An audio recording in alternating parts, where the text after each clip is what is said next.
Hi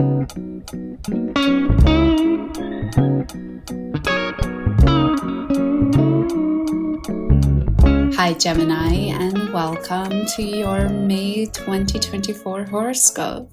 I hope you're excited. One of the main themes in May has to do with the planet Pluto.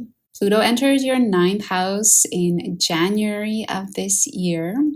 And in case you missed it, I did a whole live talking about Pluto in Aquarius, Pluto throughout all of the houses. It's 1.5 hours long, so we really go into detail. For the scope of this horoscope, I'm only going to give a quick description of Pluto in your 9th house, but if you want to really get the details of it, I suggest going and watching this video after.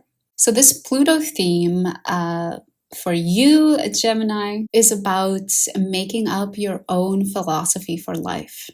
With Pluto there, you might be faced with belief systems that are ugly, that are abusive, systems that are untruthful and take advantage of others.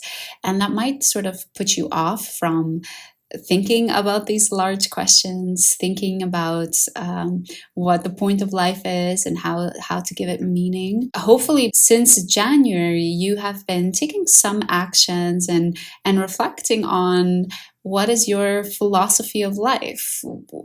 How do you explain what we're doing all here? How do you attribute meaning and purpose to your short existence on this earth? On May 2nd, because Pluto is going to go retrograde, the actions you've taken since January are up for consideration. So you might be feeling reflective, you might be thinking back, and you might especially be thinking about whether they were the right actions to take, and if you were to do it all over again, what you would do differently. May 3rd is another major day for this theme because Mars is sextiling Pluto. And another important day around this theme is May 20th, when Mars conjuncts the North nodes. And even though on the 20th we don't necessarily have an actual contact with Pluto itself, in evolutionary astrology, which is the type of astrology I practice, when we learn the lessons that Pluto has set out for us, we are actually stepping in the direction of our North Node or in the direction of our soul's evolution.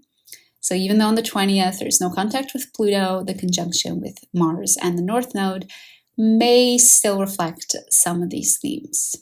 Because Mars and the North Node are in your 11th house, it might be on this day that there is something from your network or your community of friends that perhaps shows you a potential belief system, a potential way to create meaning into your own life. May 22nd and May 25th will also highlight this story for you. On May 22nd, the Sun is trining Pluto, and on May 25th, Venus is trining Pluto. They are doing this from your first house of yourself. So towards the end of the month then, around the 22nd and 25th, you will be thinking more about the sense of leadership that you can take in your own life, how you can show up as a leader, how you can be a trendsetter, and the way that sort of influences your values and your belief systems. Do you believe that you are here on Earth to make a change with the way things are usually done? On May 22nd or 25th, that might feel like that is indeed the answer.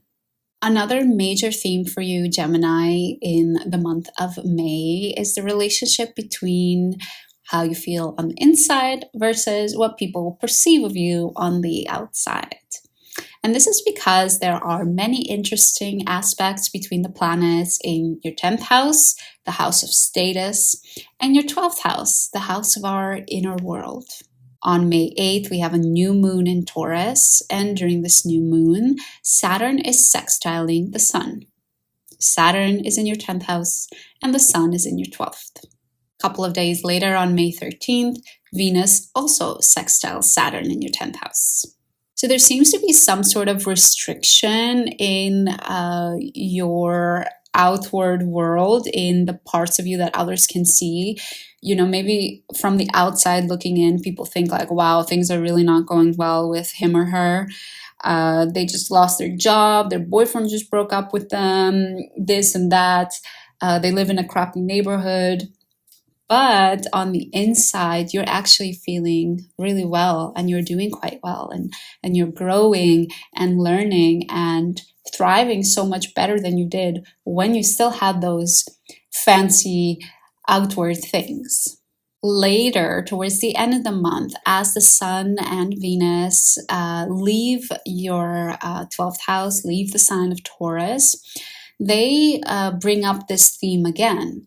And they do that because on their way out of the 12th house, they sextile Neptune in your 10th house. And these days towards the end of May will feel less restrictive because the conversation is not with Saturn, the conversation is with Neptune.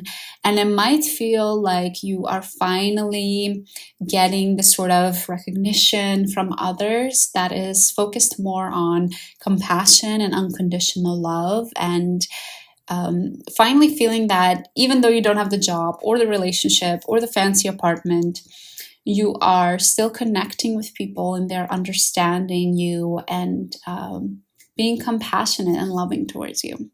But let's talk more about your inner world, Gemini. Let's talk more about your 12th house.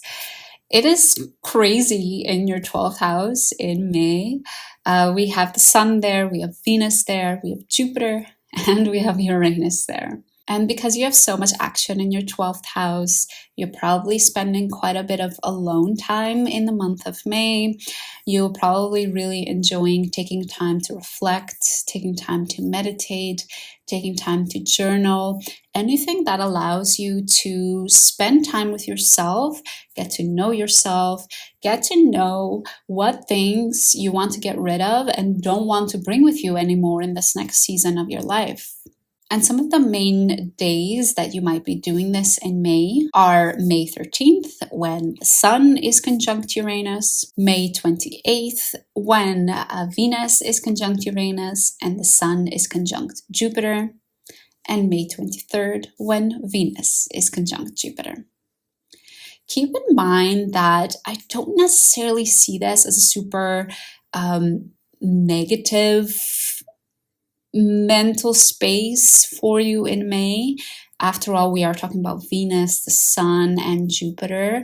So I do feel like they might be helping bring more understanding into your mental space, why you think the way you do, why you do certain things the way you do. We do still have Uranus in your 12th house, so it might mean that some of these realizations are sudden or come out of nowhere. But overall, I do think that it's a wonderful opportunity for you to dig deep and really get to know yourself. And we cannot close off this horoscope, Gemini, without talking about the shift from your 12th house to your first house. And this shift, which will happen towards the end of the month, signals that you are slowly coming out of your wonderful cocoon and you are focused more on yourself and especially how you present yourself to the rest of the world. The Sun will initiate this shift on May 20th when it enters Gemini. On May 23rd, you have another push into this territory when there is a full moon in Sagittarius, again highlighting this axis of Sagittarius and Gemini. And I feel like the final push into this territory of being the leader that others want you to be, the leader that you want to be, is on May 26th when Jupiter also enters Gemini. And Gemini, I think things will feel lighter for you from the 26th onwards. Jupiter will be in your first house for a whole year. So you should feel more charismatic. People should like you a lot more. You should come out, or you should sort of come across as somebody that people just want to be around and spend their time around. So if during this time you wanted to start anything where you're really on the spotlight, if you wanted to sort of figure out your style or your hair, or maybe even the way you speak, the way you stand, then this upcoming year is the year for you. I will go more into detail about Jupiter in Gemini and Jupiter in Gemini for all the rising signs later in the month of May. I'm going to do a live around it. So if you want to make sure you catch that one, then make sure you subscribe. So that's all I have for you for the month of May, Gemini. So there's a couple of different things going on there for you. I have a feeling you're excited about Jupiter entering your sign. I am curious though, let me know down in the comments what Jupiter in your 12th house has brought for you, any experiences or insights that you've had from the last year. Thank you so much for joining me, and I hope to see you again soon.